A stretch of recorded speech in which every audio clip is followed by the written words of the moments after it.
So welcome to the closing panel. How many of you have been here before? Okay, that's not a lot. It's disappointing. Right. Scratch that quick. Can we edit the video so they don't see that? Right, so for those of you that don't know how this works, first of all, did you have a nice event?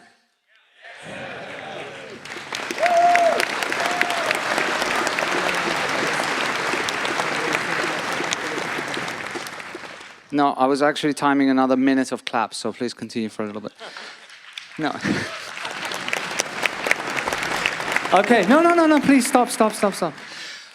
So yes, so the way that this works is that we have a bunch of guests on stage who are probably very tired and just want to go home, but we're going to make it quite hard for them. And what we want is you to ask them questions. So there's one microphone stand on the left. Yes, left. And one on the right. And what you need to do is you need to stand up and ask a question, and you can queue, okay? There's always the first person that is like nervous to do it, but it's okay. And we've also got questions on Twitter, some that we've collected. We're not going to be collecting live questions. So you had your chance to send us a question with KC19 Ask, but we would love to encourage people in the audience to ask questions as well. But before we do that, and one other thing I want is to try and balance out the questions so that we touch all topics across all people on the panel. And for that, we need to have each person introduce themselves, their name and what they do and what their speciality is in Kotlin or area and what they've been giving talks on. Okay? Liz, go ahead. Oh. Yeah. Borrow it from. Okay. Hi, my name is Liz. I specialize in behavior-driven development and handling unpredictability. There's a framework I like using called Knevin. It's a thinking framework, not a code framework. I was doing desktop development with Kotlin as a talk, but my particular interest in Kotlin is the ability to refactor things. I'm a huge fan of statically typed languages. I work an awful lot with new developers and startups who've grown and can't sustain the mess that they made in the early days. You mean everyone? My name is Roman. I do Kotlin libraries and Coroutines in particular, and I was talking about flows. My name is Leland Richardson, and I work on Jetpack Compose at Google. I think we can skip you, Andre.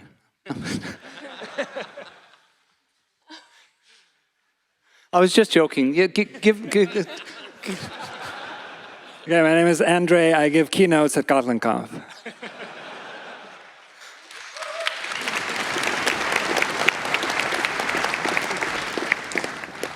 Hello, my name is Pamela. I'm an Android engineer and like a tech lead kind of person.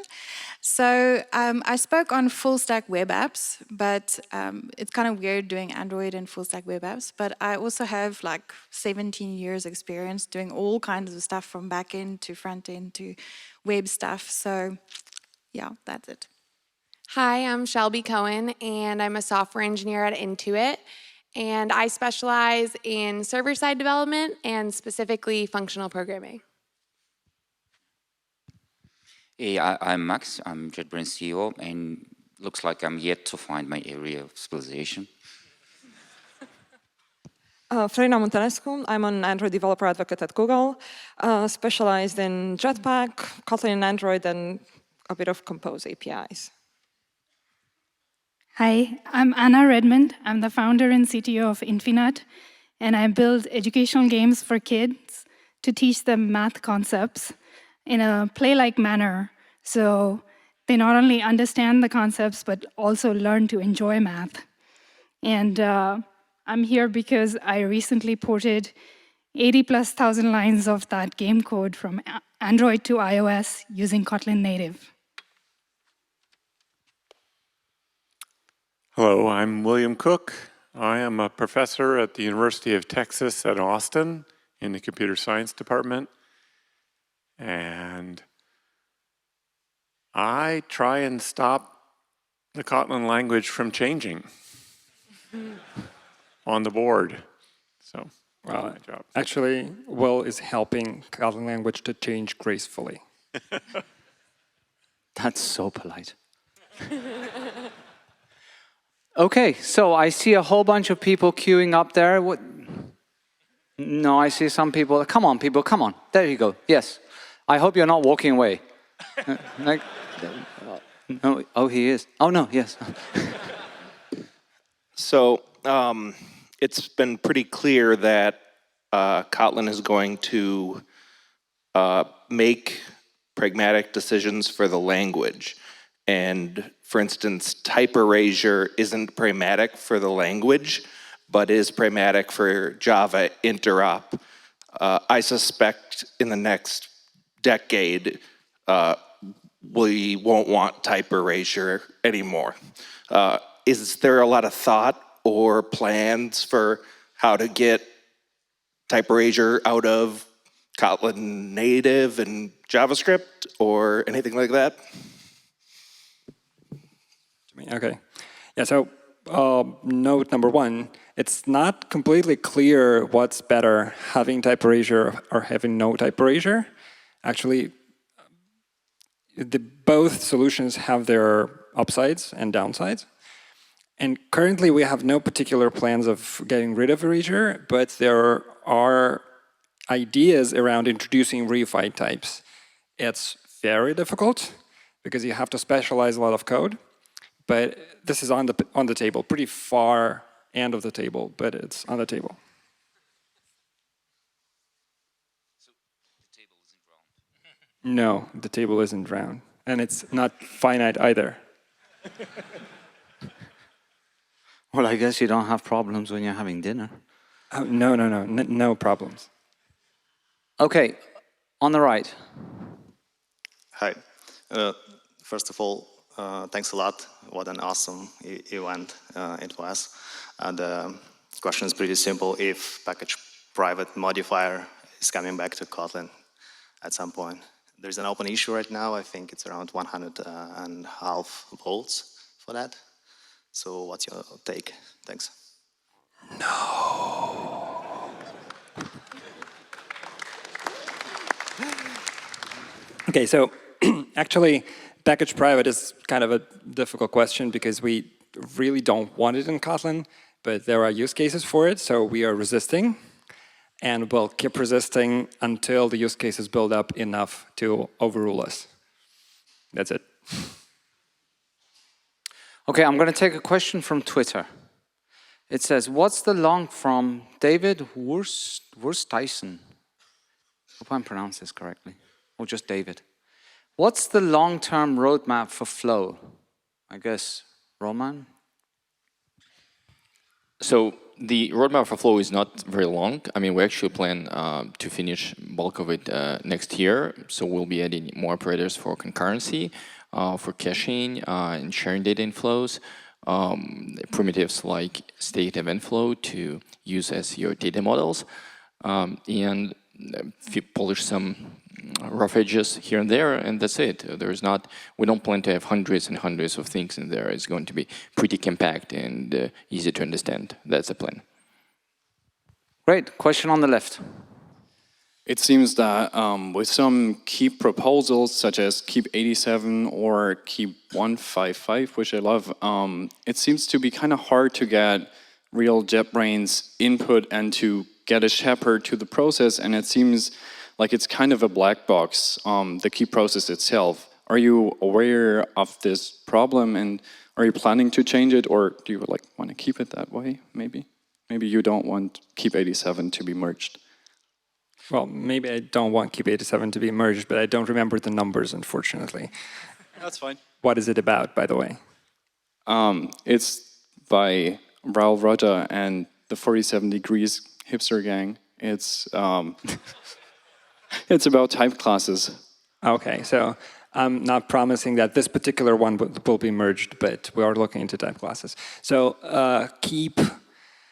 the real situation is that we want to be as open as possible with our design process, but also we don't have enough bandwidth to keep up with all the rest of the world.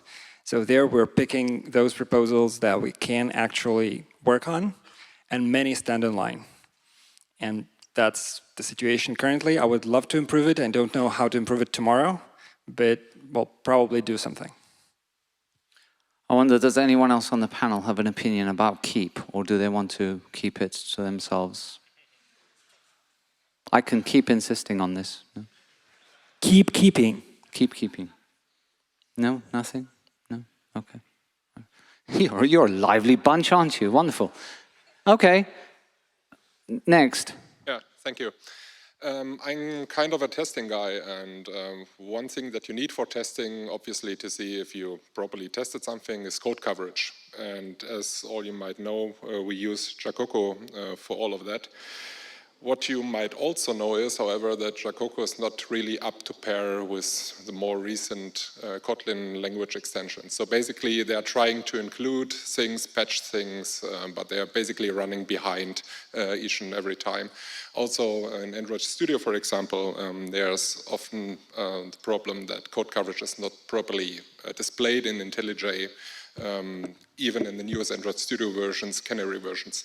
So I created actually a bug in the JetBrains and in the Android issue tracker to figure out, okay, is there a common base for Android, also for Google and for JetBrains to basically help out, I guess, this one-man show that is currently developing Jacoco, to push him a bit or basically to finance him or to help him out somehow to get more on speed.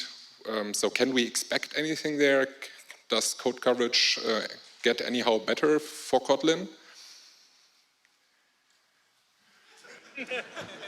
Okay, I guess it's my turn again. So the code coverage issues have been fixed over time, but we are it's not our top priority, but we understand it's important. I can't promise much in terms of changing how it works. I mean, we'll be fixing bugs, but not much more than that. Okay, thank you. Okay, I have a question from Twitter. Not me personally, from Twitter. So I said in the opening of the conference that try and not ask any types of questions that are about dates and etc. But I think this is an important one. When is Leland? It's for you. When is Compose going to be ready for production? People love it. They just want to use it, right? You love it, right? Yeah. You're going to need to show a little bit more enthusiasm for him to respond.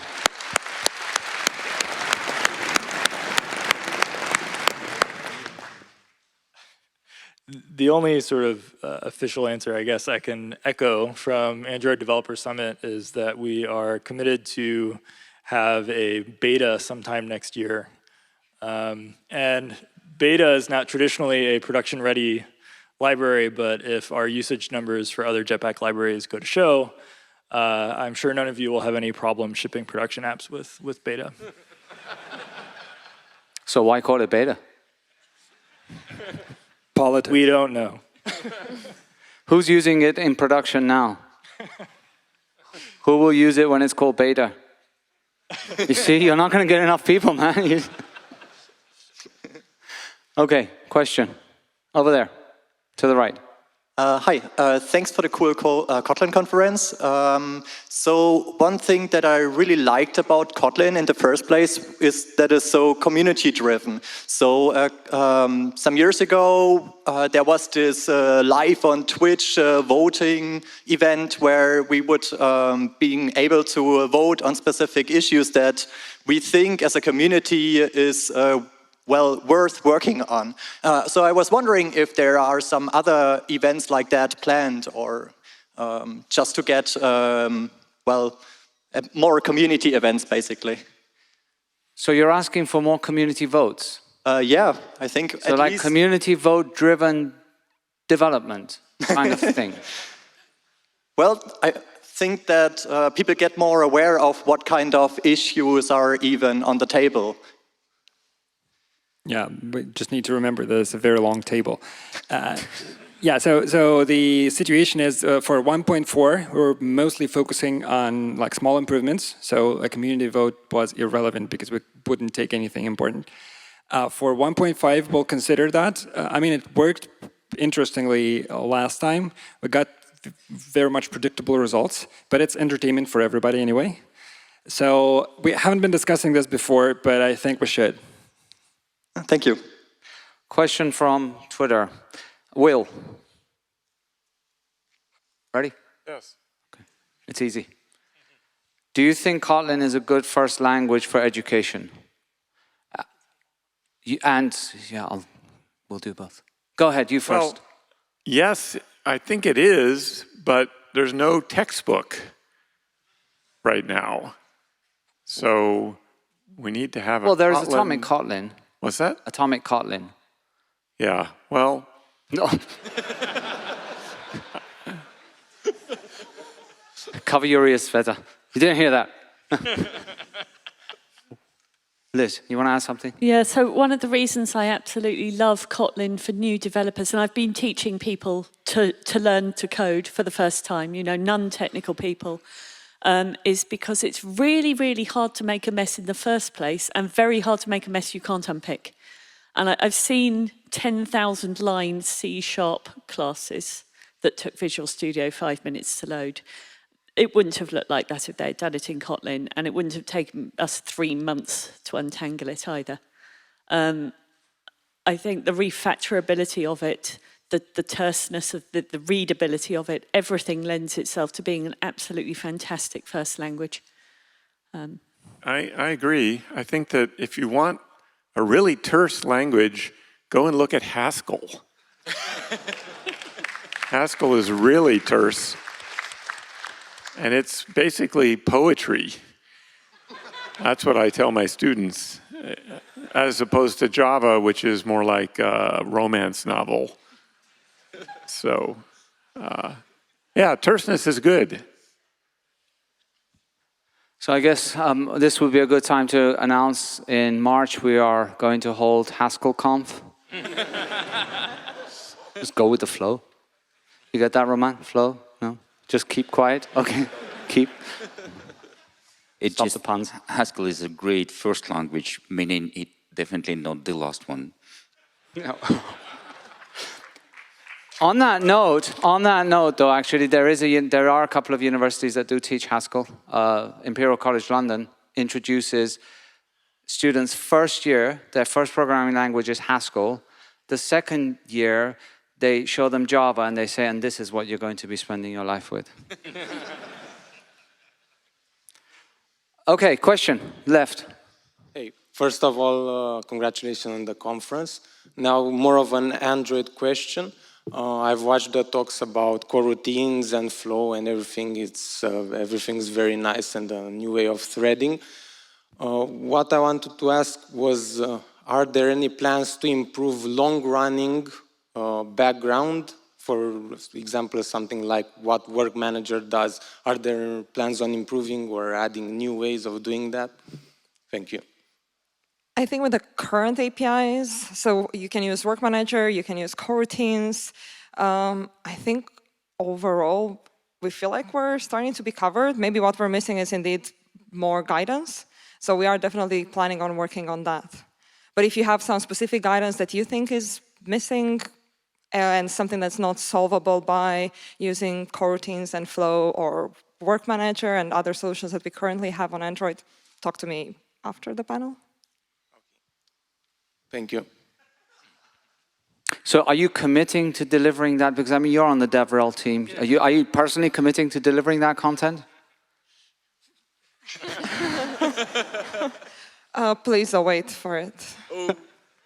Oh, you're with the puns as well. Okay, I've got a question. And I asked you this before, Anna. But how many people here listen to Talking Kotlin? Okay. So, by the way, I really like taking pictures. Can you all raise your hands a second? And that's the number of people that listen to Talking Kotlin. Okay, anyway, Anna, you ported regrets. I mean, in the context of the application that you ported over to Kotlin native. No regrets at all. In fact, it worked out really, really well. 80% of the code I was able to reuse. It's all maintainable. So, yeah, no regrets at all. And talking about production ready, you started it before we even got to beta, correct?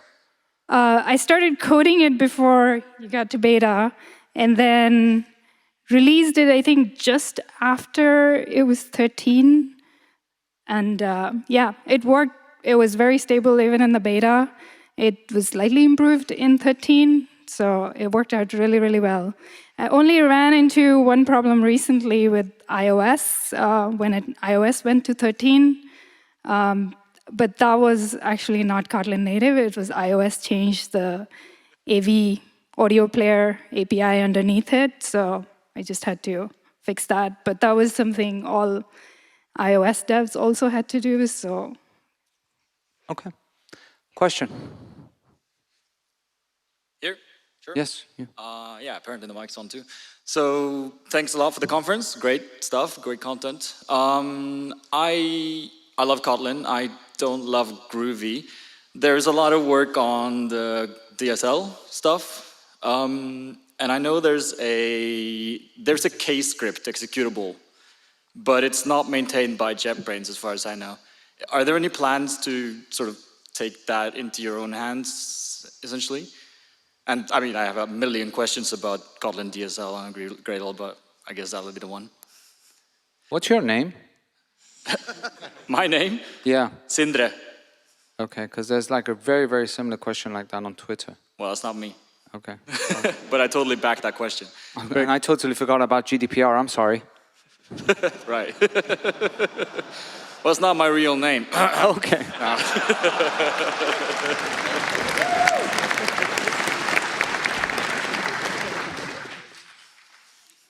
Yeah, so the question is whether we are going to take over KScript. Probably not literally. I mean, it's somebody else's project and they will keep maintaining it. We are adding capabilities in terms of scripting. So some things that are there in KScript are interesting. We'll probably do something similar. But currently, I think a lot of the things that KScript does, we can do as well. Cool, thanks. Okay, hi. So my question is more about communication and marketing. Obviously, Kotlin is a success, but as a community event organizer, we have a lot of difficulty reaching out to non-Android or server person. So I want to ask about Kotlin Native and Kotlin JS. What's the story there? Because is it only about multi-platform? Is it only about I can write the same code for Android and iOS? Or is there do you want to push it to real web developer and real iOS developer? And if you do, what do you do about that? How do you communicate? And what can we do as community organizers to reach to those people? Well, Max, you want to say something? Because I do as well, you know. But go ahead. What? You first. You first. Okay. So yes, we totally believe that Kotlin is a capable language for these platforms by itself without multi-platform. But we're going to use multi-platform as a leverage, as a marketing leverage to shed some light, so people know it. Because otherwise, there's a serious competition on JavaScript and iOS markets, and we believe that Kotlin multi-platform is our best chance to let people know how to use it. And to add to that, you know, we did do, along with Google, Kotlin Everywhere, which was the idea behind it was to say that Kotlin Everywhere is on all platforms. And by the way, Florina, shout out to Florina, because she was amazing in that. And we reached 30,000 developers. So that's the point. Why didn't you do it with Apple or Facebook or with, because, you know, Google is advocating for Android a lot, so we know Kotlin is good for Android. How can we reach those persons that are not in the Google ecosystem? Okay, well, you ask a question which is interesting because it's also about, like, how can we scale this out? Yes, we can do a whole bunch of things, but let me ask you, well, ask everyone here, how many of you here love JavaScript? Okay, no, actually my contract is I'm not allowed to make any more JavaScript jokes, otherwise I won't get brought back. But it's not a joke. So 5 people put up their hands, or 10. How many of you want to do web development? More people. It's your job. Well, it's not your job. I mean, we need you to promote this as well, right? If you start to use it, I mean, we're committed to Kotlin JavaScript. We've got a team of like 5 people or so. That's big. No, but jokes aside, I mean, the space is fully Kotlin JavaScript, the web front end, right? So we're committed, we've got skin in the game. You folks are starting to use it, you like it, give us feedback, start promoting it. Like Kotlin didn't become where it is today with 1,700 people because a few of us were walking around and giving talks. It's because of all of you. So we need all of you to do that as well. And we'll support it from our side. Okay, so we'll do our best. Thank you. Thank you.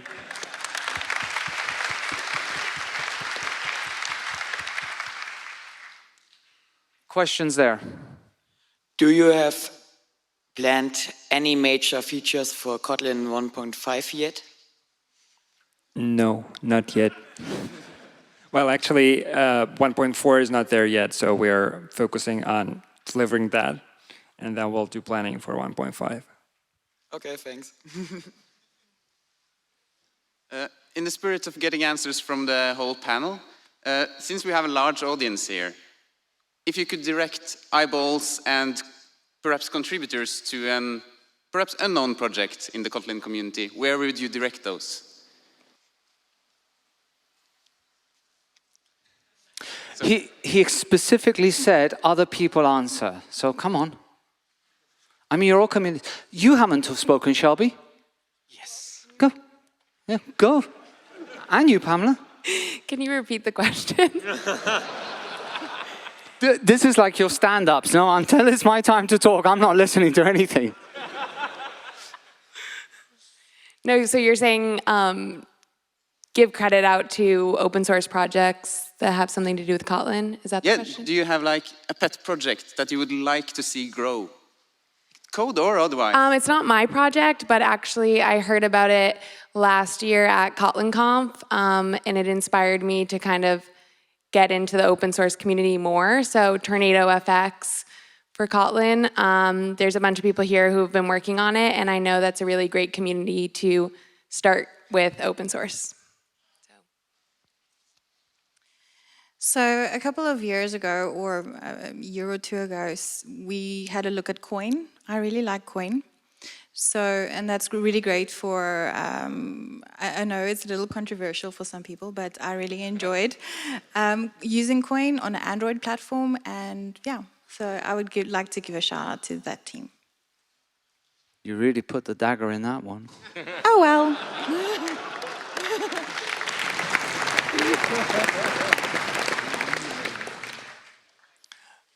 I don't know if I have a, well, there's one project that comes to mind, which I'm not even sure if it's still being maintained, but it's called kweb.io, which is an interesting project for building websites in Kotlin and essentially serving all interactions over WebSockets. And the reason I bring it up is because I think someone should try and have Compose target kweb. I think it would be pretty interesting, and actually, like, based on the APIs, I think it would work really well.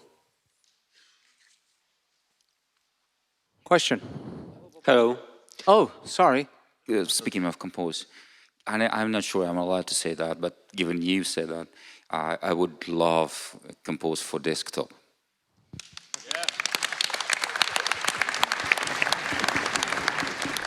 So Leland, when is it going to be?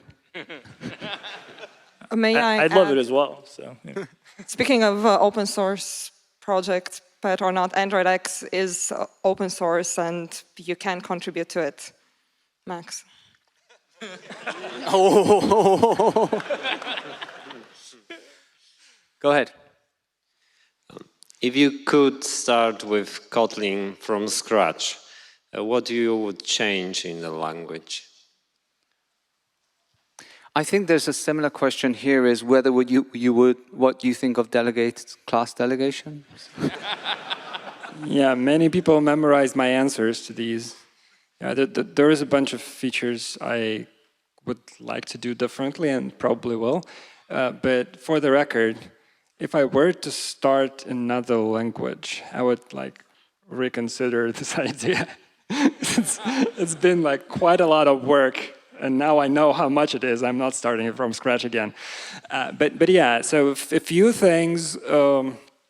I've been giving talks about this already. So delegation, inheritance by delegation, when you delegate an implementation of an interface or something, is pretty problematic. The way companion objects work is problematic. So these we would really like to redesign. And also, you don't want to know how JVM default works. And I hate to know this, and I would like to fix this. Thank you. This is a bit tall. All right. Hi. So I know you mentioned not to ask about dates, but we've been using coroutines, flows, channels for a few months, and we love it. But every time we add the add flow preview annotation or the add experimental coroutine annotation, something inside of us dies a bit. And I was wondering, when is that going to go away? And it's kind of sad that it's all over our code base now. Roman. So yeah, we're moving those annotations in every major release. So somewhere next year, when we release next version of Coroutines, more old things that were experimental will go away and will be stable, just like the core flow APIs. New experimental things will appear. If you want to use them too, you're welcome to use. We're actually really happy when people do use and give us feedback. But we still mark those new things experimental because we're waiting for this feedback and rely on it to see if we did it right, wrong, or need to change. But in a few months, they usually go away. Thank you. Yeah, and by the way, there are model level opt-ins. So if you want to bulk opt-in into everything, you can just do that. And it won't be all over the place. It will be only in the config files. That sounds fun. Thanks. I have a question from Twitter. When are we going to see some... This is a difficult one. When are we... I don't want to put you on this one. When are we going to see some real love for capped? There are numerous of very smart engineers working at JetBrains and Google that could definitely make capped faster. We need a project Marmal for capped.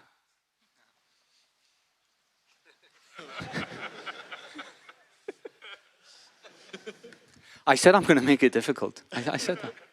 I think what you said, that there are JetBrains and Google engineers working on it, is the answer? No, that's not what they're asking. Okay, I'm just asking questions, not answers. Yes. Hi.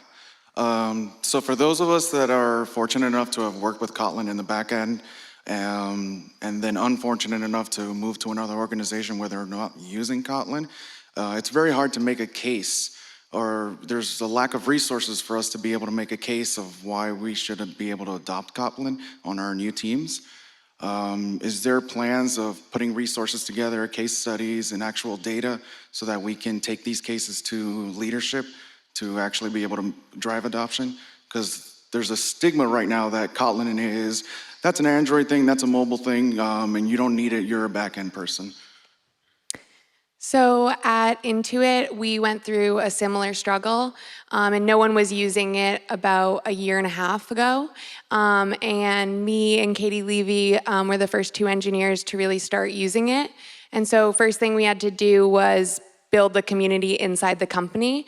So we did a lot of different things to do that. But one of the things that I can actually share with you is that we published a white paper with data points specifically on server-side development in Kotlin. And it took us a really long time to put it together, but it was so we could formalize all our thoughts and use it to convince people on a different level. So we have an external version out. You can find it. It's on my Twitter, or just Google Intuit Kotlin white paper, and it should come up. Would that make sense if we have this white paper on Kotlin.org? Please. I mean, on a language website? We can talk about it. To have it on a language website? So I think we should collect some white papers and case studies, and we will do that. Thank you.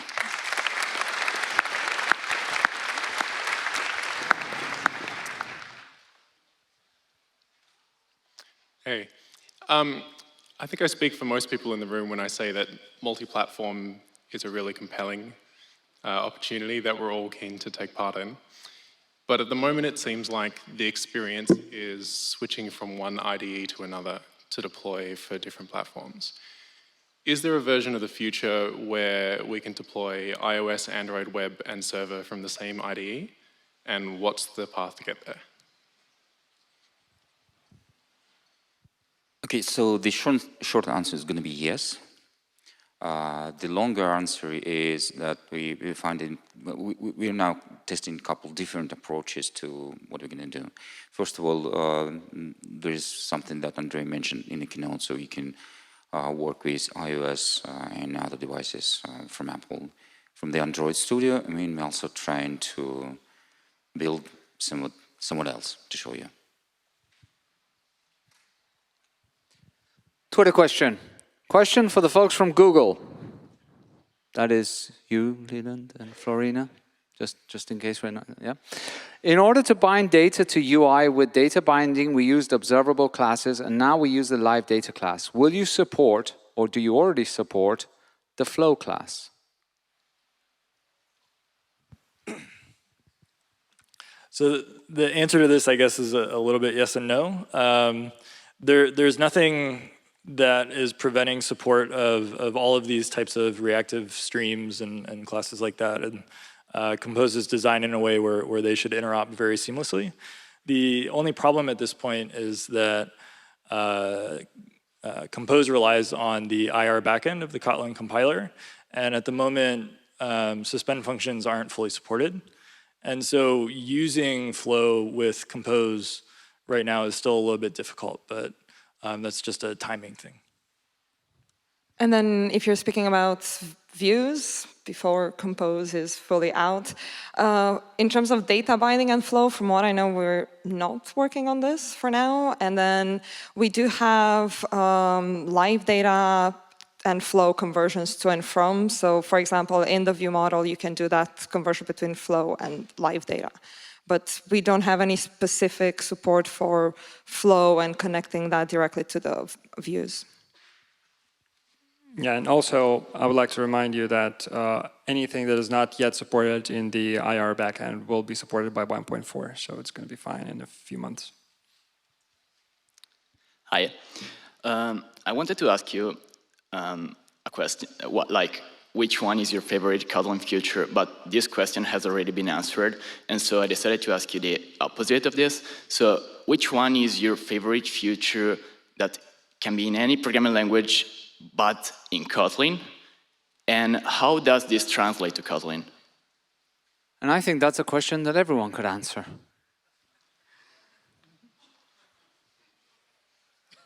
One thing is I probably need a clarification for the question. I'm not sure I understand it. You were asking what is your favorite feature in another language that could make it into Kotlin? Yes. Yes. Okay, okay. Will, what's your favorite feature in Haskell that you want in Kotlin? Monads? Woo! No, probably type classes. Yes. Would be my favorite feature. I was going to say either union types or Swift protocols, which I guess are sort of a subset of type classes, I believe. Value types.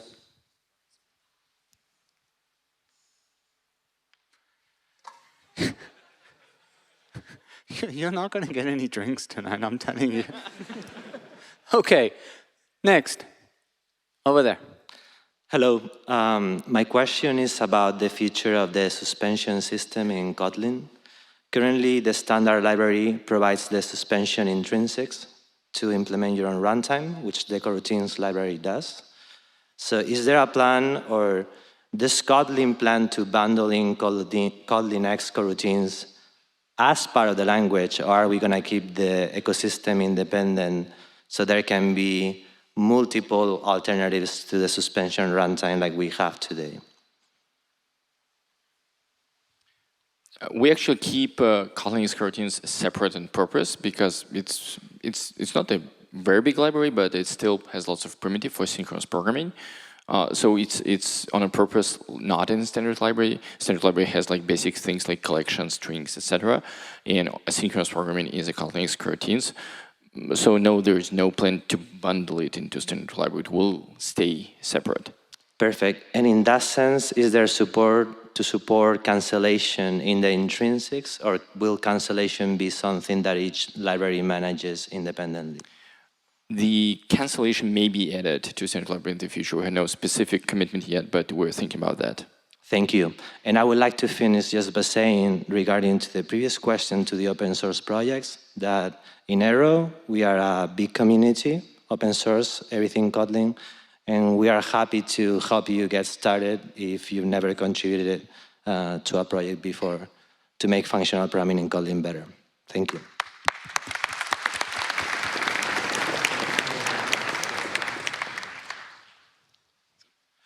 Hi, I'd like to add a bit to a question we had from Twitter.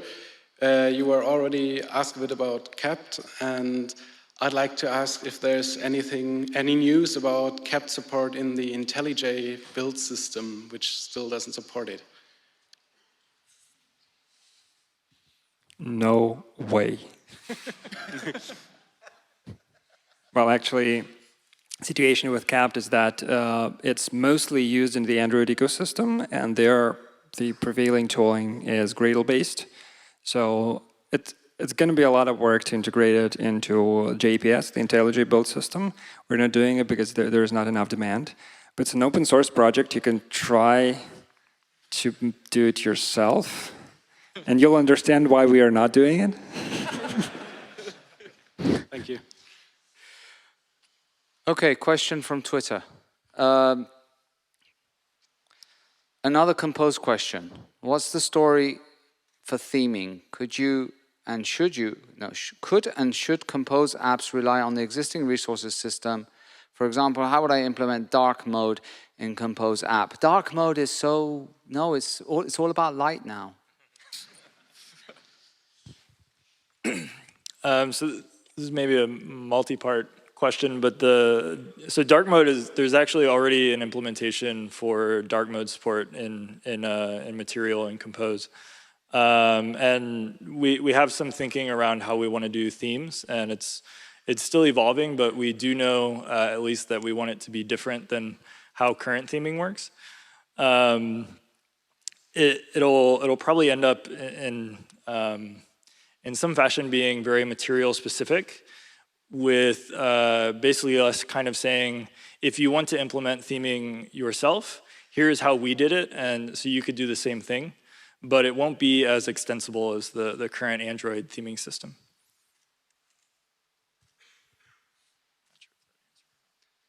Hi. I love Kotlin native and multi-platform, and I have a personal story where I tried to add this to a project, and we failed because we couldn't sell the iOS developer. And I guess many here feel kind of the same way. So what do you say, how would you sell Kotlin native and multi-platform to iOS developers? Go ahead, Pana. I think I would say I came from an Android background, and to build the apps for iOS, I actually learned iOS. And just talking to people here, I would say, I think you may want to walk in their shoes a little bit. So you may want to pick up a little bit of Swift and iOS so you can talk their language. That maybe will help you sell it a little bit to them. Any other ideas? Yeah, I can By the way, Swift is, it's like Kotlin and Swift are very similar. So it's not like such a leap to pick up one or the other. So it really was much easier. I picked up Kotlin first, and it was much easier to go to Swift after that. I guess any other ideas is translated to is there an easier way? Yeah, well, actually, I've been told that at least once this tactics worked. If you have something implemented for Android and it has to be implemented on the iOS side, you can say, okay, you don't have to do it if you do multi-platform. You know, this has sold it at least once. I also shout out, I think you should talk to Kevin Callaghan from TouchLab. He's doing this quite a bit, and so ask him. And also there are several talks actually at KotlinConf also covering Android and iOS. So I would say also check out these talks. Yep, you won't have that at HaskellConf. Okay, over there. Hey, it's me again, John Doe. Wait, did you already ask a question? I did. Did you? Okay, go. Under a different name. All right, so, but this is not about Gradle. This is about, well, Coin was mentioned. And I love Coin, but I also, and I have one gripe, basically, with Dagger, and that is, well, everyone is using it, and there's also another one, and that is that all of my injected properties need to be late init vard, which I don't want them to be public, and I don't want them to be mutable. And I don't know if anyone up there are working on the Dagger team, or Dagger 2, or whatever you want to call it, but is there any chance ever in the future that we can do like a buy some property delegate, something for property injection?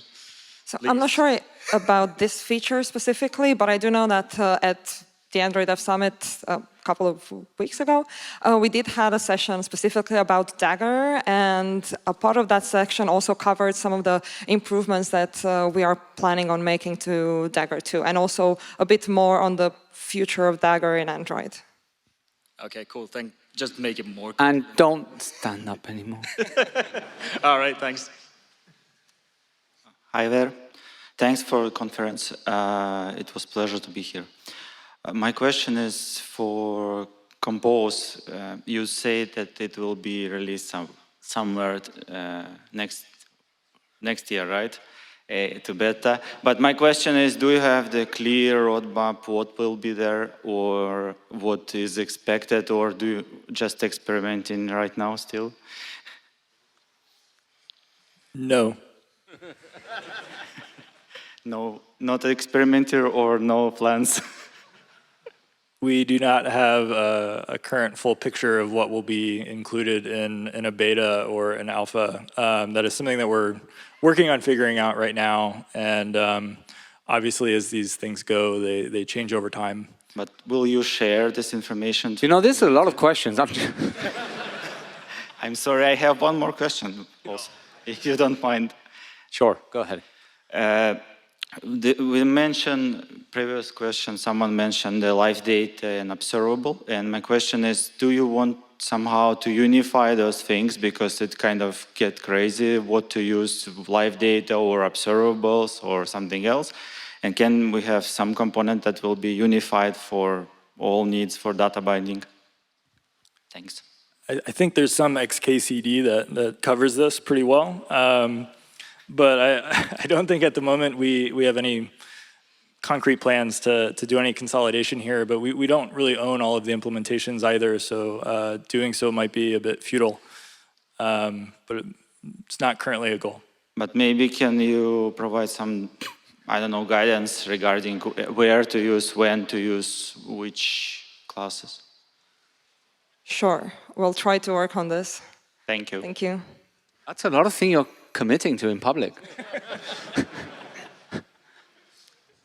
So, hi, I'm Boris, and I'm full-stack JavaScript developer. And we love you, Boris.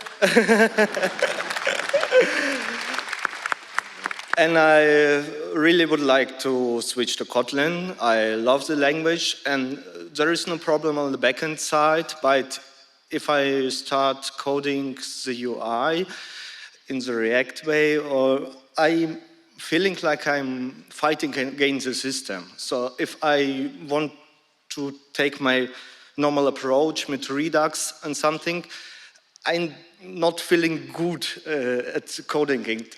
are there some UI web libraries, as a Kotlin native UI library is common, like Compose for browser or something? So I'm not sure I understood the question. Will be there an easier way for web UI building? Like now, React is not the best way for me to code. I feel like fighting against the JavaScript world, so it's not feeling comfortable for me. Did you check out the Kotlin React wrappers? Yeah, React wrappers, yes. But if I want to do something more like Redux or a Redux thunk, like I use in the JavaScript world, I'm getting lost. I'm sorry. Well, actually, we're using that React wrapping library for space, and it has a lot of UI written. We even have the widget library that we built for that project particularly. So maybe one time we're going to open source it, but I have no commitment for that. Sorry. Okay, thanks. Pamela, you got any? It's totally doable. Pam? So in my project, I used the React Kotlin wrappers, and I found that it was working really, really well for me. So you might want to check that out. I didn't use Redux, but the Kotlin React wrapper actually worked really well. It was very simple to use. It worked really well. I had a sample project that I worked on, and yeah, it was good. Okay, folks, with the number of people we have up and the questions, we're going to go with those. So, okay. There was a GitHub developer survey. They found that developers that were older, more experienced, love Kotlin, love Swift, love languages that have strong types. But when you talk to developers in their 20s, they mostly love JavaScript. So how do we evangelize Kotlin to a younger audience without getting back OKX or Actually, at my company, we found the most people who were interested in Kotlin were all of our interns. And the older developers, the Java developers who have been developing for a really long time, even JavaScript developers are having a hard time, but the newer developers are catching on much faster. Maybe we should do these, for next KotlinConf, do these vouchers of bring a JavaScript friend along.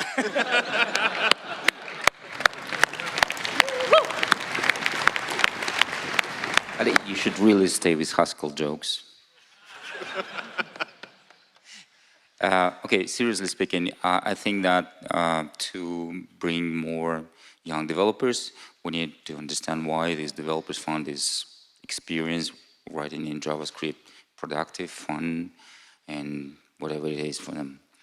So my take on that is that when you develop against these web technologies, you have much faster turnaround loops, and we should be working on how to make it more faster. Yeah, I guess I'll add something real quick, which is that I think the JavaScript ecosystem is actually going through somewhat of a revolution right now, and TypeScript is becoming extremely popular. So I think some of the work might be being done for you already. And as someone who's from the JavaScript community, I guess I will say that I think I don't know if I sort of trust the analysis of that survey. I think that Max is kind of onto something. I think there's something about the JavaScript ecosystem that that maybe does compete in other ways, which is the feedback loop and the breadth of resources and the approachability of it. And I think those are all things that Kotlin is doing pretty well on, but could certainly do better. Okay, hi, I'm Christian. Simple question from developer to developer. Are you planning to support parallel operations in standard library? I'm thinking about parallel for each without a ceremony. You know what I'm saying? Not in a standard library, but we will add something in these lines in future updates to Kotlin X Coroutines. So just stay tuned. As we Okay, say. thanks. Hi. So earlier today there was this cool talk about Java 19, and the great thing was that it was mostly just catching up. So, well, Kotlin pretty much won, but there was one thing that Java did better, probably when they ever release it. That was the pattern matching. So will we ever see this in Kotlin? Conditional. If Java ever ships pattern matching, which I'm not 100% sure will happen, we'll definitely consider adding something like this to Kotlin. You know, this is kind of a pretty difficult and risky feature. I would really like somebody else try before me.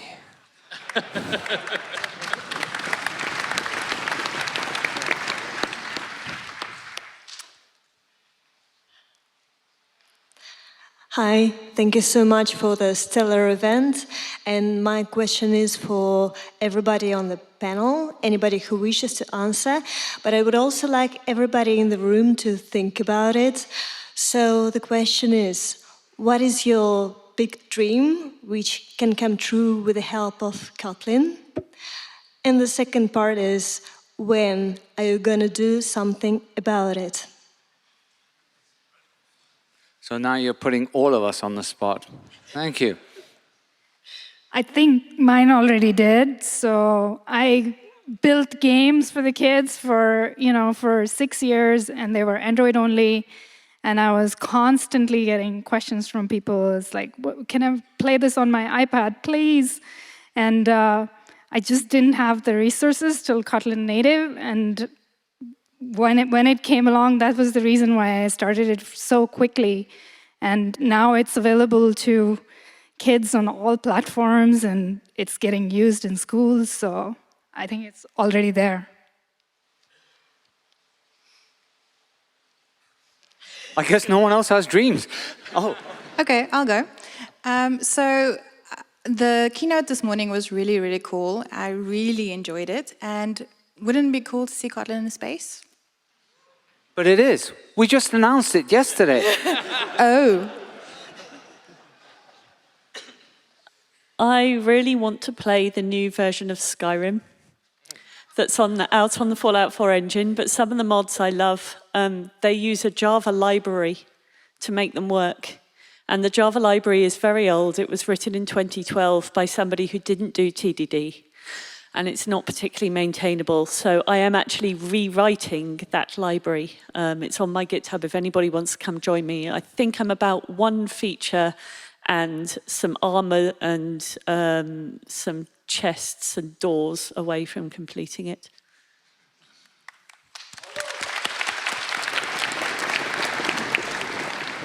Is that you, Zach? Yes. Hey, Zach. Now everyone knows what you're called. Zach. Zach, raise your hands. No.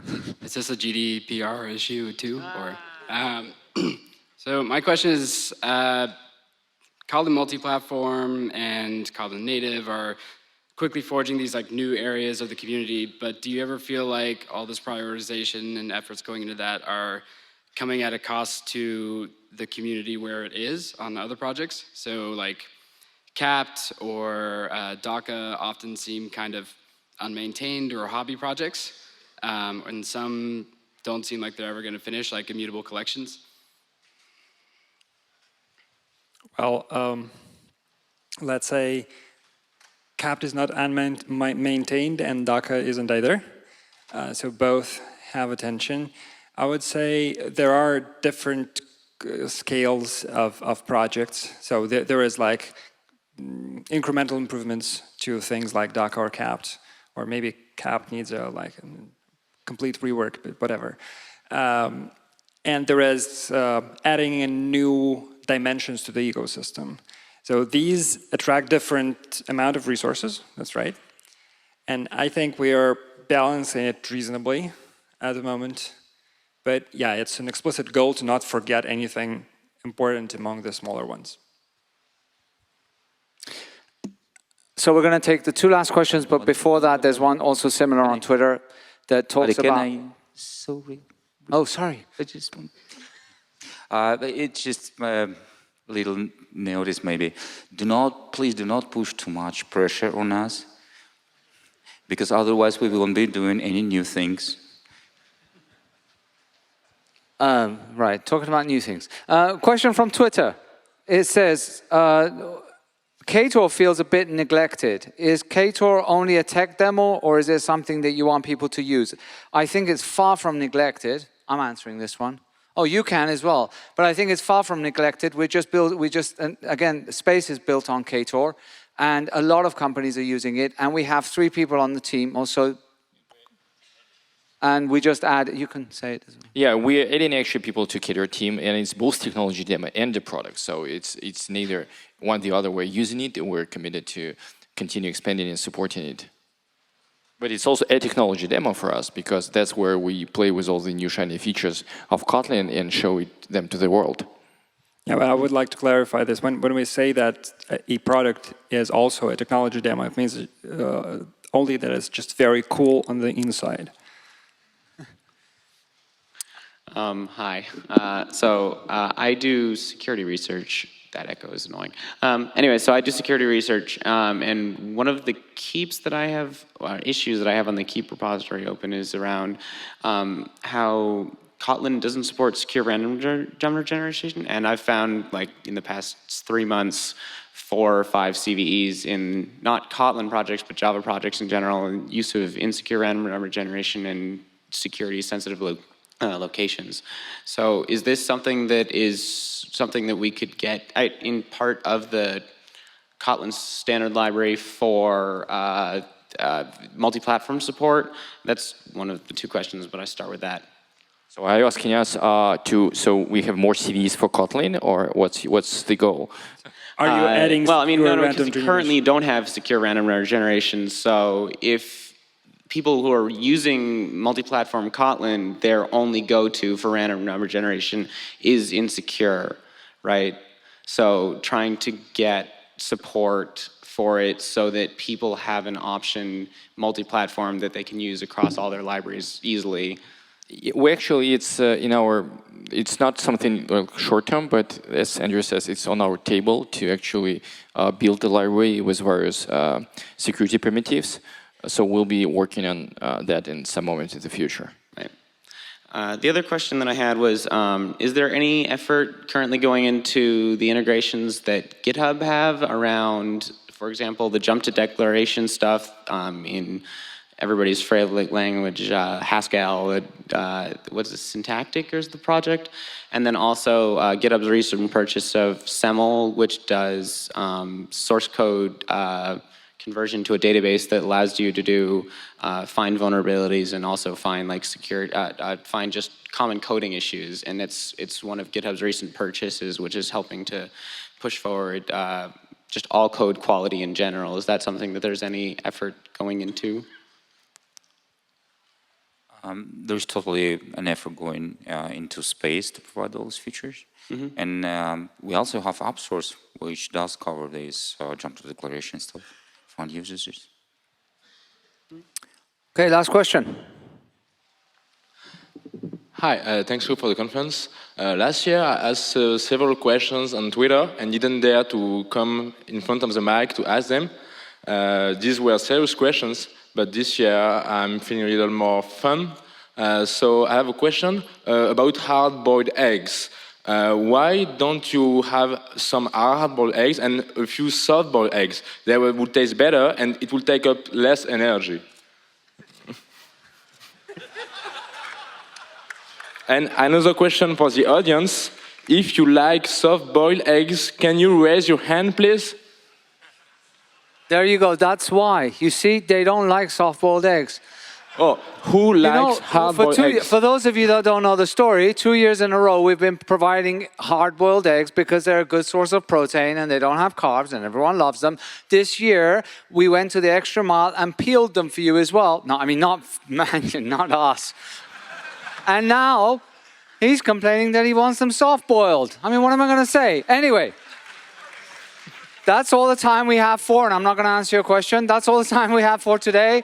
I hope you enjoyed the conference, And as it is tradition, we are going to, no, we're not going to tell you where the next one's going to take place, but that will be revealed soon. So thank you very much for coming and have safe travels back home.